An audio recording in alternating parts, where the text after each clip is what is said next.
Pega essa chave aqui. É impossível você ter uma mente negativa e você ter uma vida positiva. Seus passos sempre vão na direção do seu pensamento mais forte. Então assim, vai dar tudo errado. Você vai caminhar para que dê tudo errado. É natural. Você já aceitou a perda.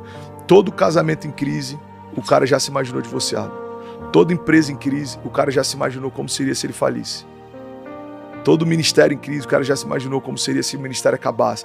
Qualquer área em crise, a gente começa a imaginar os piores cenários. O problema é que quando você começa a imaginar, aquilo já no início é estranho, depois começa a não incomodar tanto, já começa a ser assimilado. E às vezes a gente gasta tempo imaginando os piores cenários, mas não gasta tempo, cara, crendo nesse, como você falou, eu vou usar um termo bem cristão, crendo nesse romper. Irmão, vai ficar tudo bem. Porque o óbvio, se ele não é dito, ele não é óbvio, né? Então, assim, tem muita gente que nem discerniu ainda o que fazer. Esse é o primeiro passo. Agora, partindo do pressuposto que você já entendeu o que você tem que fazer. Como fazer? Olhar para Jesus a gente vai ter as respostas para qualquer dúvida. Jesus é a expressão exata de Deus. Então, como Jesus lidava com as crises? Você quer uma crise que deixa a gente muito ansioso na nossa geração? Busca por aceitação. Tem muita gente que está enfrentando uma crise e às vezes não é nem porque você está enfrentando um problema. É porque algumas pessoas não estão te aprovando. E tanto faz se quem está ao teu redor não te aprova. Quem disse que é sobre aprovação? Você pega, olha que louco. Você pega o ministério de Jesus, o ápice da popularidade dele. Jesus está pregando e multidões estão indo em busca dele, ouvi-lo falar, vê-lo fazer. Aí você pega a redenção, a cruz. A Bíblia diz que nem os discípulos ficaram perto dele. Pedro fala que não conhece, os outros vão se esquivando, Judas está lá, se enforcou, está todo mundo longe. Cara, o ápice da popularidade de Jesus e o ápice da rejeição de Jesus marcam momentos completamente diferentes. Quando ele foi mais rejeitado, é quando ele está vivendo o momento mais glorioso e poderoso do seu ministério. Então, uma chave para lidar com crise. Em primeiro lugar, pare de se preocupar com o que pensam. Isso não vai mudar a sua história. O que pensam não tem gerência nenhuma sobre a sua crise. O que pensam sobre você, o que pensam sobre o seu problema. A gente olha para o milagre da filha de Jairo, quando Jesus se aproxima, a multidão está em crise, está chorando, tem luto. A Bíblia diz que quando ele se aproxima, ele fala, a menina não morreu, ela só dorme. É muito louco isso. A multidão começa a rir dele. A multidão tem facilidade para chorar a sua dor, mas tem dificuldade de crer no seu milagre. A multidão começa a rir dele. Aí ele fala, tira a multidão. E quando a multidão saiu da casa, Jesus entrou nela. Tem milagres que a gente só vai viver quando as vozes da multidão saírem. Então, um conselho prático para lidar com crise. Cara, seleciona bem quem você ouve. Seleciona bem quem você dá acesso. Seleciona bem quem você dá acesso ao teu coração. Quem tem voz de conselho, quem te direciona. Seleciona bem o que te move. Se a aprovação é o que te move, a rejeição te para, irmão. Tem muita crise que não... Eu estou escrevendo um livro, a gente deve lançar em julho, que eu falo sobre tempestades, né? Tem 3 tipos de tempestade.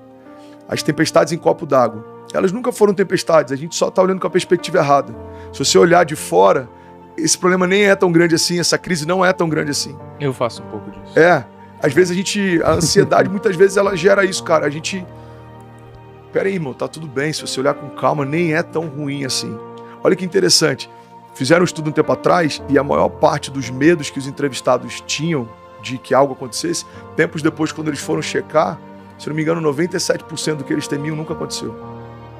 2% aconteceu, mas numa escala muito menor do que eles imaginavam, e 1% aconteceu exatamente como eles temiam. Então tem muita coisa que a gente... Meu Deus, se isso aqui aconteceu, é o fim da nossa vida. Quando você vai ver, irmão, já passou 5 anos que você superou essa crise, você nem lembra mais. Então, a primeira coisa que eu acho que ajuda muito, a gente selecionar quem tem voz de destino na nossa vida. Quais são as vozes que eu ouço? A gente tem que se blindar. Segunda coisa, eu preciso buscar na fonte. Biblicamente falando, olha que interessante isso. Quando a gente pega a Gênesis, a criação de tudo que existe, Deus deu ordem para que ambientes criassem. Então ele dá ordem para que do mar sejam criados peixes e se multipliquem segundo a sua espécie, que da terra possam brotar todo tipo de planta e que se multiplicassem. A gente vê ele fazendo isso com os céus, as aves dos céus. E é por isso que, na forma como Deus criou, se você desconecta o que foi criado da fonte da vida que o criou, ele morre. Se você tira um peixe da água, ele morre. Faz sentido? Uhum. Se você tira uma planta da terra, ela morre. Agora, e nós? Da onde nós fomos criados? Nós fomos criados em Deus. A Bíblia diz que Deus ele fez do pó da terra a matéria, mas ele diz, façamos então o homem a nossa imagem e semelhança. Então Deus soprou sobre a criação o seu fôlego de vida. Lá no original, esse termo, esse fôlego de vida se chama Zoe. Zoe, Z-O-E, significa a própria vida de Deus. Então Deus sopra a sua própria vida na criação e aí aquele pedaço de barro se tornou um ser vivente. Então, aonde fomos formados? Em Deus.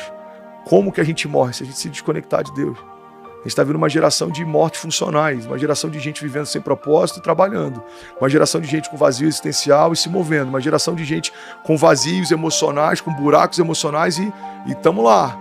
E vai dar certo, vai acontecer. Então, o que você precisa fazer no meio da crise? Voltar para a fonte. A única coisa que te vivifica é o que te criou. A única pessoa que sabe o que está faltando é quem te fez completo. Então eu tenho buracos, em alguns momentos eu percebo, peraí, tem uma área de mim que não está preenchida. Quem vai me direcionar? Quem me viu completo? O Deus que viu o André completo antes da minha primeira crise emocional existir, o Deus que me viu completo antes das minhas primeiras cicatrizes existirem, o Deus que me viu completo antes do pecado me deformar, o Deus que me viu completo antes de algumas coisas se perderem, alguns princípios serem deturpados. Esse Deus vai falar, cara, não é assim que eu te fiz, não é assim que eu te vejo, não é para esse lugar. Então quem tem a matriz é como o blueprint, né? Quem sonhou você primeiro sabe o que você é, o que você pode, o que ele espera de você. A gente tem que voltar para o plano original, cara.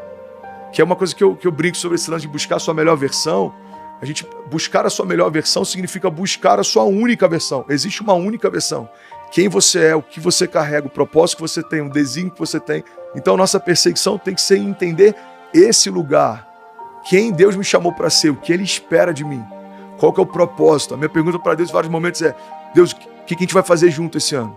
Qual que é a sua agenda para 2023? A oração do Pai Nosso ensina isso.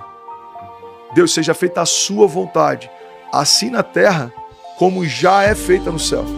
Então, buscar na fonte é uma chave de sabedoria que pode abençoar muito você no meio da sua tempestade.